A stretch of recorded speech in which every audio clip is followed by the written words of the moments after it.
Ayan, ito po ang mga iba-ibang version ng House Bill na ipinasa para sa sinasabing across the board 15K salary increase. Ano po? So, meron dito ang iba hindi naman across the board, hindi naman 15,000.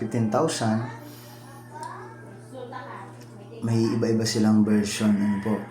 Pero dito mas maganda yung across the board kasi 15K yung ito po. Ito 15,000 in their basic monthly salary, ano po. So merong mga iba-iba. Ito naman meron naman pong salary increase na 6,000 for teachers, averaging 1,500 annually. So may mga maliliit pero meron naman mga 15,000 across the board. So nagkailan po iyon.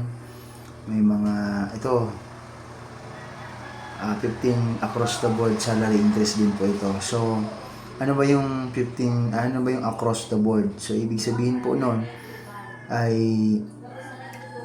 across the board yung base, yung pag-increase. Ibig sabihin kahit anong posisyon mo, pantay-pantay po yung madadagdag na sahod. Hindi katulad po ng standardization law na by 3% ata yun ng increase ay ng salary ay ang increase mo. So ibig sabihin pag mataas yung posisyon mo, mas mataas yung basic salary mo, mas mataas po yung increase mo for the past 4 years. Kaya kung mababa yung ito pong salary grade, yung monthly basic nyo po, ay mababa din yung magiging increase nyo para sa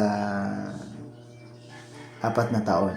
So dito po, mayroong sinasabi dito, lalo nitong across the board, ay kahit anong position ay 15,000 with an span of 3 years lang.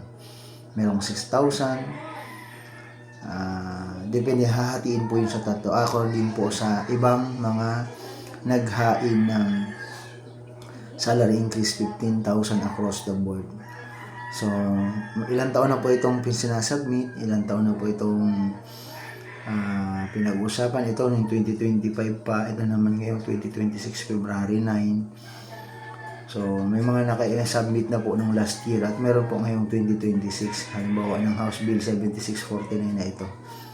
Ano po, nawa may maipasa sa mga House Bill na ito para po sa ating pong increase. Yan lamang po.